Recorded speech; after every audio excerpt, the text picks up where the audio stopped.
नाज़रीन, दुनिया साइंस के शोबे में काफ़ी तरक्की कर चुकी है। ब्लैक होल दरियाफ्त हुआ है, उसकी तस्वीर भी आ गई हैं और स्टीवन हॉपकिंस की थ्योरी जो बिग बैंग को लेकर है उसने भी काफ़ी सवालात खड़े कर दिए हैं। तो हासिल गुफ्तगू ये है कि साइंस में काफ़ी तरक्की हो रही है।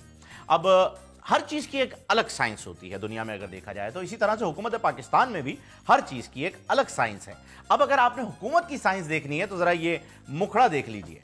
ऐसा मुखड़ा हसीन जादू कर गया और बस वॉमिट कर गया। मैं क्या करूं, बहरहाल चले, ये मुखड़ा देख लीजिए आप। खूबसूरत तरीन शख्स हैं ये, वजीर साइंस और टेक्नोलॉजी हैं जनाब फवाद चौधरी साहब। और नाजरीन, इनकी एक अपनी साइंस के जो है वो ये अपनी सोच के हिसाब से लेसन्स पढ़ाते हैं। अगली तस्वीर में आप देख सकते हैं कि ये साइंस का एक मुनफरिद बाब आपके सामने रखने जा रहे हैं और वो ये है कि अगर हा करो तो गर्म हवा निकलती है और हू करो तो ठंडी हवा निकलती है। तो यकीनन ये वही शख्स हैं जो शीशे वाली दुकानों में जाते थे तो करके गर्म हवा फेंक के उसके ऊपर लिख देते थे अपना नाम या कोई गाली या कोई दिल बना के जो है तीर बना दिया। इस किस्म की बचपन से ही आदतें होती हैं, तो बड़े होके नहीं आती।